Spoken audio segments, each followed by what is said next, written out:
Hey, fellow mathers. Welcome to the podcast where math is figure-outable. I'm Pam Harris, a former mimicker turned mather. And I'm Kim Montague, a reasoner who now knows how to share her thinking with others. At Math is Figure-Outable, we are on a mission to improve math teaching. We know that algorithms are super cool human achievements, but they are terrible teaching tools because mimicking step-by-step procedures can actually trap students into using less sophisticated reasoning than the problems are intended to develop. In this podcast, we help you teach mathing, building relationships with your students, and grappling with mathematical relationships. We invite you to join us to make math more figure-outable. I feel like we've been really stilted in this intro for the last few episodes. We need to Is it time to refresh it? Well, or just goof on it or something. It just... Well, tomorrow, happy birthday. Aww. Happy birthday tomorrow. Well, thank you. Yay. Yeah, it's going to be a good day. And also, when you're for this older episode, and wiser too. Yep. Yeah, for sure. So this episode, Pam has not seen any of the things that I've recorded, which probably makes her a little bit nervous. Tiny, you just said come. You said come, and don't worry. You don't prepare for today's podcast at all. So here I am, fresh. You trust me? Fresh. I do actually. Yep. Okay, so I not nervous at all. Okay, this is me great. So, it is your birthday tomorrow, and it's also the last day of 2025, which is absolutely wild. I cannot even believe it. But I thought that it would be kind of a cool day to have on a birthday. By the way, it is. I know. Everybody's celebrating you. The whole world has a party on my birthday. It's Isn't nice. that fun? Mm-hmm. Okay, sorry. So what I did not too terribly long ago was I asked our journey members and leaders. So we have a coaching program for teachers and leaders. And I said to them, hey, what is something that you hear Pam say all the time? Oh, goody. That when you hear it, you're like, that's totally Pam. Or when you are doing something, you have a phrase that goes through your mind and you're like, dang, I got that from Pam. So I've collected these. Can't wait. Okay. I know that there are some things that you say and do that are personality or just things you picked up along the way, maybe from other people. And I thought it would be fun for you to talk for just a moment as I share one with you that somebody in the group or several people in the group said, this is what I hear Pam say when I'm teaching. Like they hear it in their heads. Which of those are just personality, just like kind of who you are and what you say sometimes, and which of them are actually intentional teacher moves and why? Okay. You know, Kim, you were reminding me a long time ago, you and I were presenting together, and I'm trying to remember exactly how you did it, but at some point you said you might see Pam and me up here do this thing, and you might go, oh yeah, that's like because it's your personality. But actually there are things that we do that are intentional teacher moves, and it's not just our personalities. Yeah. Or because we teach together, or because, like we've taught together enough that we pick things up from each other. Sure. It's not just something fun to do, quirky, whatever. These are intentional teacher moves. So that's kind of what you're getting we're at. calling that out today. What are those things? Okay. All right. I can't wait. Okay. All right. I'm ready. So I think what I put in the group is, what are your favorite Pam-isms? So that's what we're talking about. Okay. A first Pam-ism is when you say 99. Yeah. That was a popular one. Okay, cool. Because I will often try to get somebody to think about 99 plus 67 or 99 times 67. And when they stare at me and I can see them starting to do the algorithm in their head, then I'll say, well, you're like 90, you're trying to find 99 plus 67, 99. And you almost can't stop yourself from going 99, 100, 101, 102. Like you can hear kids count 29, 30, 38, 39, 40. So that is a very purposeful teacher move on my part to try to nudge people's prior knowledge, to try to nudge something that if I go 99, then they almost can't stop themselves from thinking 100. Wait, how? Ooh. And then it's like I've helped them connect something they already know to maybe a new problem or a problem they haven't thought about in that way. So purposeful teacher move to grab that prior knowledge that I know they have and maybe suggest that it pings for them in this current situation. It's counting in a good way. Yeah, nice. I like it. All right, ready? Yeah. Okay, yep. Okay, the next one is Is that legal? Is it legal? I tell you what, I picked that one up from Abby Sanchez, who's a fantastic algebra teacher here in Texas. She and I have worked together for several years. We got lots of video of her. Is that an intentional teacher move? I think that is an intentional teacher move to say to kids, justify your thinking. Like, is that thing that you just did something you're just doing because you've seen it before, you're mimicking, or like justify, does that actually work?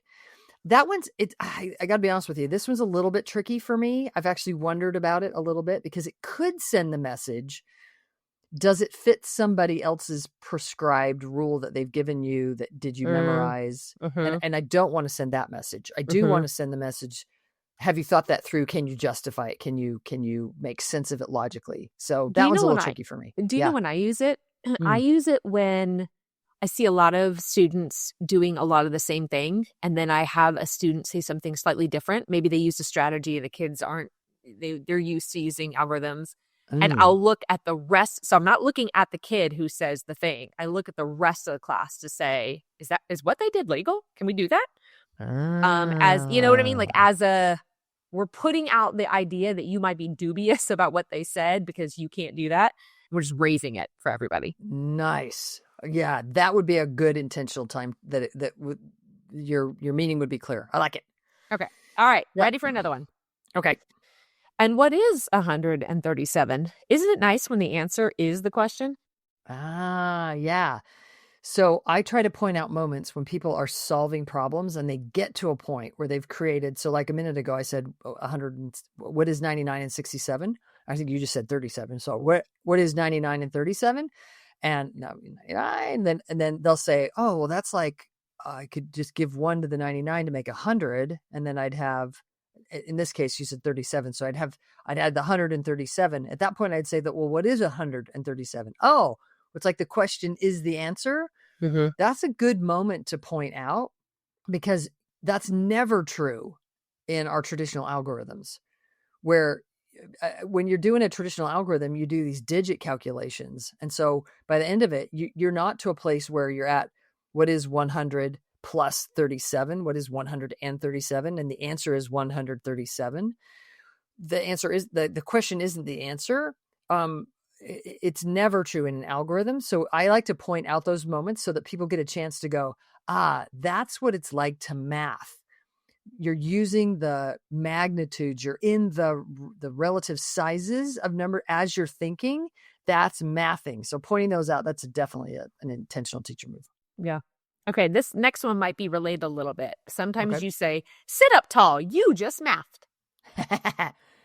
It's definitely related because I'm trying to create an emotional moment where people, when they're mathing and they've just done the mental actions of mathing, I want them to feel that so that they can recognize the next time they're memorizing and mimicking something, how that feels different than what they just did when they were mathing. So I'm trying to create an emotional moment. So Liesl McConchie, the brain science expert, will talk about how when you can have an emotional moment, there's things that happen in your brain with the chemicals. Now, see, Liesl, don't get mad at me because I don't remember all the words. But there's something that happens where you connect, where it helps memory. And I want you to remember the moment, what your brain felt like when you were mathing. So I'm trying to create kind of this, sit up tall, you just mathed. That sit up tall is a moment to go, be proud of yourself. Like recognize that you're doing the mental actions of mathing. So 2 things are happening. I want you to feel good about it. That's the emotional part of it. So that you recognize the mental actions you just did, so that you begin to parse out in your professional life, when are you mathing and when are you rote memorizing and mimicking? Yeah. Yeah. Okay. Overwhelmingly, number one response, math is figure outable. Well, I hope that's like ringing around the world right now. Yeah, right. Like if we can get more people to realize what it means that math is actually figure outable, it's not rote memorizable like most of us were taught. I mean, that's definitely an intentional teacher move on my part, to try to shift the message, the moment, the focus, the intention that we're here to figure this out. we're not here to rote, memorize, and mimic. Yeah. That's definitely intentional. Yeah. Okay, I think I know what you're going to say about this next one. Are you ready for it? Yeah. Bam! Okay, I have a funny story about BAM. Oh, you do? I've said BAM for several years. I don't know where I started, but with something happens, somebody does something, BAM! Yeah. I think I did it maybe even in an episode or two ago. You've done it forever. Yeah. Yeah. BAM! A funny thing is at one point somebody goes, wait. Are you saying BAM? Like with a B? And I was like, yeah. And they're like, oh, this whole time I thought you were saying Pam. I was like, I'm sorry, what? Why would I? No. Are you serious? That's Totally awesome. serious. You just say your name when somebody And does then something good. I guess there's like a cook, right? There's a reality show. Yeah, Emerald Emerald Lagasse. Uh-huh. Okay, Yeah. so you know who it is. And somebody Well, was like, oh yeah, creates you got it fire. from him. I was like, I think he got it from me. I don't know. No, I have no idea. I have no idea where I got it from. Maybe That's somebody, I'm pretty sure I've never seen that show before. So maybe somebody got it from him and I got it from that, whatever. Who knows? Yeah. That is not an intentional teacher move. That's just a dorky Pam thing. But it's Pam. It's BAM with a B, not Pam. Oh my gosh, that's hilarious. No, I'm gonna every time you say it in a workshop or in something else, you're gonna hear laugh. Pam. Yeah, you're gonna think I'm snicker. Now you know. Because you're like, oh, Pam is that egotistical. She's saying her name. I mean, I can see how somebody would hear that, and I it's more funny that they would think that you're saying your own name. Okay. Next one. Yes. Could I invite you to consider ... That's a very intentional leader move. Yeah. I have to think if that's a teacher move so much. I'm trying to think if I say that to kids. I say it to the older the person is. So could I see myself saying that to seniors in high school? Yes. I could see myself saying to anybody who's been ingrained in algorithms, I could see myself saying, I invite you to consider that what you're doing right there is a bit more mimicking than what you just did over there, which was mathing. You and I did some work. When was that? With Brene Brown and who else were we reading at that that's point? Taking it back. 7 Habits for Highly Successful People. And we just did some professional like growth work. And I almost want to say it was before that. Anyway, that one of the things we started doing in our small team was as we were communicating professionally with each other, we started to invite each other to consider things. And it just changes the tenor of the conversation. I was actually just in a meeting. I won't kind of tell you what it was about. It wasn't actually work. It was sort of personal thing, like a community thing. And the person was like, we should this, we should that. The person was like leading the conversation. So do this, do that. And I was like, oh man, could you invite us? It was interesting to just feel the difference when somebody invites you to consider something. And that's an intentional move on my part to say, I'm not going to tell you what to do, but I am going to invite you to consider this. Have you ever considered that? I just think I think it's more inviting. And I don't know what else to say about it. It's intentional. Well, and I think in the realm of mathematics, especially the kind of work that we're doing, we're not going to force somebody to do something different. We can't force it. We can invite them into the conversation about what math really is and to shift their own belief alongside us and do some new work, new growth. And so I think it's highly respectful. Okay. And that is the intent. The intent is to respect that we are all, educated adults who are doing our best. Nobody's out there to wreck kids or to, do something poorly. Of course not. And so, I hope everything we do at Math is Forgettable comes with a huge dose of respect and an honest desire to just help everybody be the math teacher they want to be. Yeah. All right. We've got 3 more. Okay. We have time for 3 more. All right. All right. When you telling me to be short. I actually have no idea how much time we have. All right. Okay. So the next one is when someone doesn't or won't use a strategy, you say, I know you didn't, but could you? I know you didn't use this strategy, but could you? That's a more recent one. I've only been doing that for a few years now. Yeah. And it's so powerful. Yeah. It's good. When I do, so very intentional, often when I'm doing a problem string or work or like like even I'm working with a group at a whiteboard, like whatever's happening. And I might say, I'm wondering if anybody was thinking about this relationship. So I'm diving into the situation with the know your content, know your kids. I know the content. I know the landscape. I know where we're heading, how to move the math forward. And so I might just wonder if anybody's thinking about using a particular relationship. And if nobody says, no, nobody sparks, nobody whatever. In that moment, I'm actually looking when I just said nobody sparks. Like they might say, no, I didn't. But they might also go, no, I didn't. But that just sparked something for me. So I'm not going to say, could you yet? I'm going to wait to see if I see the spark. And if I see the spark, then I'm just going to like encourage that. Like, okay. When I see that spark, then I might say, well, go. If I don't see the spark, then I'm going to say, could you? And then I'm going to wait, pause, wait. If nobody sparks with that, then I'm probably outside the zone of the of their proximal development. So is that right? I'm outside of their zone of proximal development. Where does the there go? Yeah. So then I'm going to back off.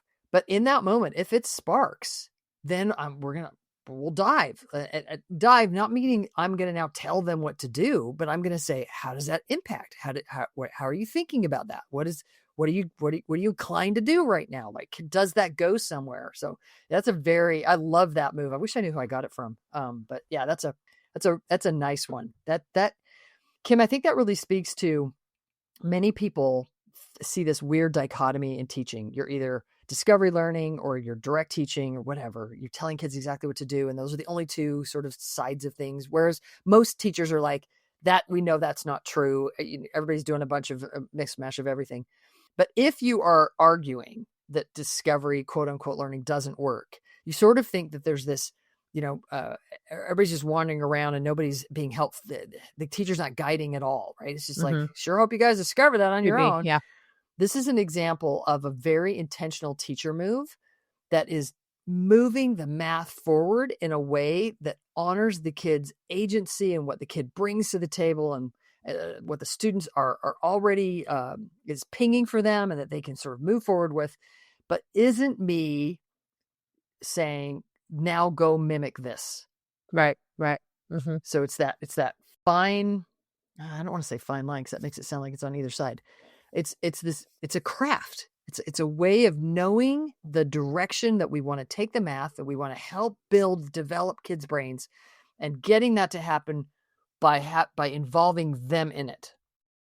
Yeah, and the truth of the matter is, just because somebody didn't think about it on their own that time doesn't mean it's not something that they can think about. They just didn't in that moment for whatever reason. And so you're making the suggestion that something is also desirable or maybe more desirable based on those numbers. And you're just making note of it so that they can go, hadn't thought about that. That happens in our lives all the time where you go, I just hadn't thought about that yet. And you're just lobbing it out. Yeah. Yeah. And if I can, then I can take it and run with it and continue to build and grow and learn. And I'll give you some credit for early on when I was trying to figure out what FOSNA was doing and trying to make sense of the NSF funded curriculum and all that in my early journey. There were some times where you said, Pam, there are times where I'll lob stuff out. And I was like, what do you mean? And it's exactly that, like where everything I just said, you would throw something out to see if it pings. Could you? Yeah. And if it doesn't ping, you dropped it and you said to yourself, what can I do to get kids so that will ping for them? How can we build up to that? But if it did ping, then you let them fly. And it was important for me to me, that was it was good. Yeah. Good way to go. Okay. Thanks. All right. I'm giving you two more, but you have like 30 seconds for each. Okay. 30 seconds for each. I got it. All right. Ready? Okay. The first one that we have left is tell us more about that. That's an intentional discourse move to send two important messages. One, you don't have to have the entire answer to be in this conversation here. So as soon as I say, tell us more, everybody can go, oh, it's okay for me just to give a little bit of an answer. Cause then she's going to follow up with, can anybody tell us more about that? Or even me, can I tell us more about that? Also, it gives the entire room a chance to hear it again and to add on a little bit. It's slowing the conversation down. It's helping it all become more point-able and discussable. And we're gonna. Anne Roman used to say, once you teach a horse a trick or a move or whatever, then you just sit there and you let it soak. And so, tell us more about that. Gives us an opportunity to soak in it longer and deeper and with more connections. Okay. Yeah. I think that was 30 seconds. All right. Last one. I didn't hear an alarm go off, so okay. No buzzer. The last one is, who wants their brain to think like that? That's paraphrasing somebody gave. I don't remember exactly what your phrase is. Yeah. Okay, so 30 seconds. This is an intentional move to help with mindset. So that when somebody says something clever or efficient or sophisticated, there's a strategy shared. There's a moment where a kid could go, "Oh man, you're so smart. I can't believe you did that. I didn't come up with that. Carl, I'm just dumb and you're cool." And that, like, they could have this moment of feeling less than because they didn't have the idea, the strategy, the slick move. In that moment, I want to say, do you have access to that? Do you understand what just happened? Your brain, that makes sense? Ooh, tell your brain, I want my brain to do that next time. So send that growth mind. Don't send the message, "Oh, you're cool and I'm not cool." Send the message, "Ooh, I have access to that. That makes sense to me. My brain can do that. I want my brain to do that next time." That's a positive message to send all of us when we see something. "Ooh, that was cool. I have access to that. I want my brain. I want to do that next time." Yeah. Now I am empowering myself to know I can math like that. And I'll just go outside of math. I can do that thing. Like, that's a positive growth mindset, whatever it is in our lives. We can see it. We believe we have access to it. Send that growth mindset. I can do that. I can be more like Kim. Yeah. What's super fun is I've seen people comment that to other people's strategies on Mass Strat Chat. Really, really fun to see. Okay, I'm going to give you another 30 seconds. I just mentioned several that our members called out. Do you happen to have one that we have not said? And it's okay that you don't, if you don't. Oh, golly. Something, I know, put you on the spot. They came up with some really good ones. So anything that you are thinking about? Oh, I know another one for you. I'll just give you this hint. It's a new one that you want to use more and more often because you heard it and you love it. And I think you have a Post-it note of it. I've heard you say. I just looked at it. I totally just looked at it. What? There's a Post-it note right above my monitor that I can see. What are you realizing now?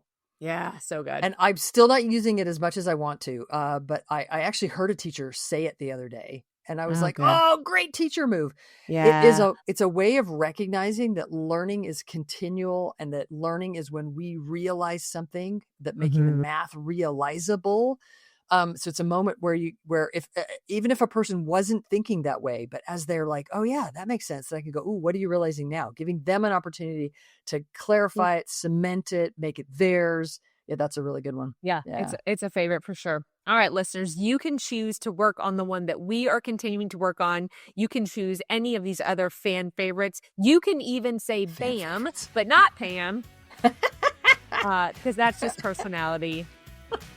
Thanks for diving in with us. All right, y'all. Thanks for tuning in and teaching more and more real math. To find out more about the Math is Figureoutable movement, visit mathisfigureoutable.com. And it's Bam, not Pam. Let's keep spreading the word that math is figureoutable.